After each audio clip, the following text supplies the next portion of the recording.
बड़ी खबर इसी बीच विधानसभा सत्र शुरू होगा 20 अगस्त से। विधानसभा सचिवालय ने इसे लेकर के अधिसूचना जारी कर दी है।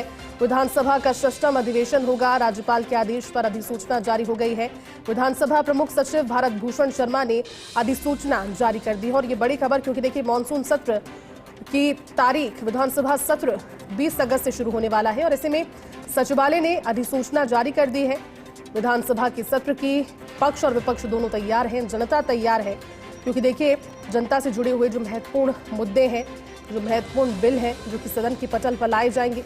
ऐसे में विधानसभा सत्र की शुरू होने की तारीख अब सभी के सामने आ गई है। 20 अगस्त से विधानसभा सत्र शुरू हो जाएगा और ऐसे में सचिवालय की अधिसूचना सामने आ चुकी है। विधानसभा का 6वां अधिवेशन होगा। ये सूचना की प्रति इस समय आपकी टीवी स्क्रीन पर आप देख रहे हैं। विधानसभा प्रमुख सचिव भारत भूषण शर्मा ने अधिसूचना जारी की। पॉलिटिकल एडिटर योगेश शर्मा हमारे साथ जुड़े हैं। योगेश जी, 20 तारीख से सत्र आहूत होगा विधानसभा का।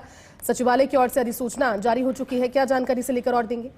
देखिए, बड़ी खबर है और विधानसभा का सत्र जो है उसको लेकर आज ही अधिसूचना जारी की गई है 30 जुलाई को।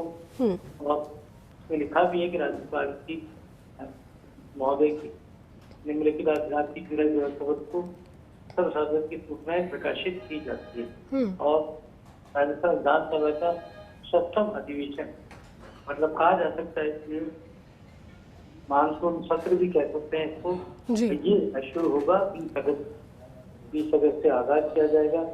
और ये सत्र भी अपने आप में बेहद अहम है, क्योंकि कई महत्वपूर्ण विधेयक है वो सदन के पटल पर सामने आएंगे। पक्ष और विपक्ष आमने सामने भी होंगे और इसके साथ ही विधानसभा का अमृत काल भी चल रहा है। इस दौरान कई कार्यक्रम भी हमें देखने को मिल सकते हैं। हाल ही में हमने बड़ा आयोजन विधानसभा में देखा था, जब देश के उपराष्ट्रपति विधानसभा आए थे और इसके साथ ही लोकसभा अध्यक्ष विधानसभा आए थे। और 20 अगस्त से कहा जा सकता है कि सदन के फ्लोर पर प्रदेश की सबसे बड़ी जो पंचायत है, राजनीतिक तौर पर और साथ ही साधारण के तौर पर उसका अपना महत्व होता है। सरकार जहां अपनी उपलब्धियों को गिनाती है, वहीं पर विपक्ष तीखे तेवरों के साथ सामने आता है।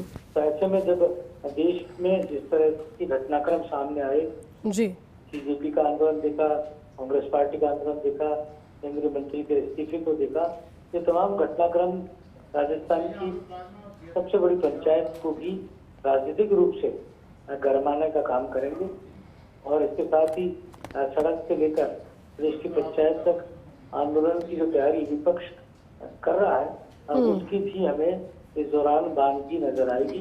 वहीं पर सत्ता पक्ष मुख्यमंत्री जो सदन के नेता के तौर पर इनकी भूमिका होती है, वैद्यनाथ शर्मा, यमुना जल समझौता और भी कई महत्वपूर्ण योजनाएं जिनमें रोजगार को लेकर जो सर्वाधिक काम हुए हैं, कैलेंडर तक जारी हुआ है, तमाम जो भर्तियां हुई है, उन सब को लेकर ऊर्जा के मुद्दे को और साथ ही स्वास्थ्य, चिकित्सा, सड़क, ये तमाम वो पहलू है जिनको लेकर कहा जा सकता है कि राजस्थान की विधानसभा में बात पक्ष की तरफ से रखी जाती है। और जो विधेयकों की चर्चा है जिनको लेकर आमतौर पर कहा जा सकता है कि सदन के तौर पर क्या नए कानून आएंगे, क्या कानून केंद्र से जुड़े होंगे, उन तमाम मुद्दों पर चर्चा होनी तैयारी है। यूसीसी को लेकर जो सबसे ज्यादा चर्चा है कि राजस्थान में यूसीसी को लागू करने के बाद इसकी तैयारी कर चल रही है, इसको लेकर राजस्थान की सरकार कहा जा सकता है कि इस बारे में कमेटी भी तक बनाई गई थी, उसकी रिपोर्ट भी कहा जा सकता है कि सदन के पटल पर रखी जा सकती है। और आज भी यूसीसी को लेकर पूरे देश में एक चर्चा बनी हुई है।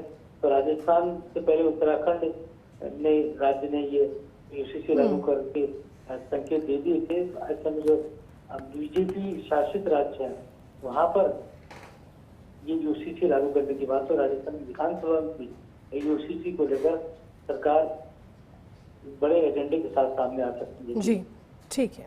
बहुत शुक्रिया योगेश जी इस पूरी जानकारी के लिए।